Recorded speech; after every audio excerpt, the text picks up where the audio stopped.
It is vitally important that the upcoming voice referendum be conducted fairly, and that the yes and no campaigns are treated equally, and the same rules apply to both. The government and the Australian Electoral Commission must be even-handed in their approach. This extends to how people vote and how they complete their voting form. For example, it's important that there's parity in how words and symbols are treated. If a tick counts for yes, then a cross should count for no. Both evince a similar intention to vote or a lack thereof. Similarly, if the word yes counts for yes, then the word no should obviously count for no. This would create a level playing field, whereby both campaigns are treated fairly, and the voters' intentions are accurately recorded. Unfortunately, however, this might not be the case in the voice referendum. In a rather interesting move, the AEC has indicated that a tick would count as a yes vote, however, a cross would not count as a no vote. The form itself will ask people to write yes or no in words.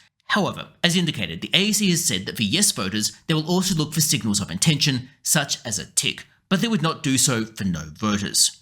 This would strangely seemingly create a bit of a disparity. The AEC has confirmed this in an interview. Please make sure you write on that box yes or no in English. Now, there are some savings provisions, but I need to be very clear with people. When we look at that, it is likely that a tick will be accepted as a formal vote for yes, but a cross will not be accepted as a formal vote.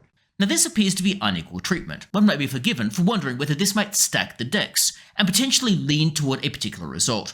Peter Dutton, for example, seemed to be concerned about as much. It's completely outrageous, to be honest. I mean, if a tick counts for yes, then a cross should count for no. It's as clear as that. Otherwise, it gives a very, very strong advantage to the yes case. Now, it is worth noting, on the AEC website, they specifically go through how you would vote. Under a section that's titled, "Can you use a tick or a cross to vote in the referendum?" the AEC says, "Please don't. The formal voting instructions for the referendum are to clearly write yes or no in full in English. This will be part of our campaign advertising. It is on our website, in the guidelines delivered to all Australian households. It will be in the instruction on the ballot paper and will be reinforced at our polling stations by our polling officials when people are issued with their ballot paper. We expect the vast majority of voters to follow these instructions." The formality rules for referendums have been the same for a long period. This includes the so-called savings provision, the ability to count a vote where the instructions have not been followed but the voter's intention is clear. Savings provisions exist for federal elections as well. The AEC does not have any discretion to simply ignore savings provisions. They are a long-standing legislative requirement.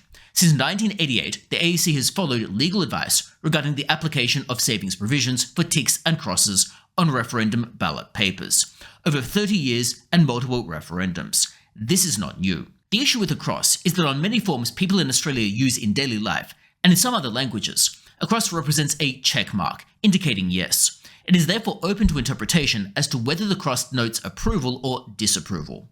A clear tick can be interpreted as denoting approval for the proposal. A clear Y or N can indicate a voter's intent.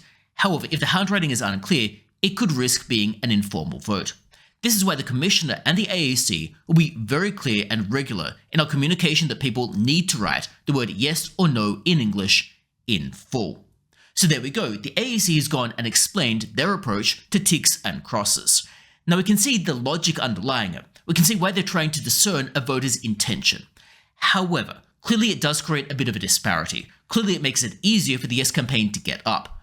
After all, some voters, if they are perhaps time constrained, if they haven't read the instructions, might simply put an X if they disagree with the referendum.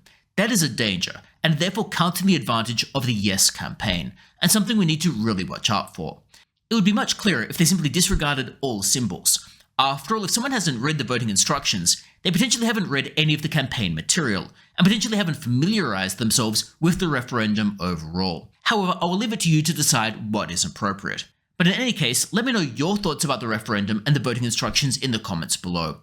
I'd be interested to hear what you think. And otherwise, don't forget to subscribe, and hopefully I see you next time as well.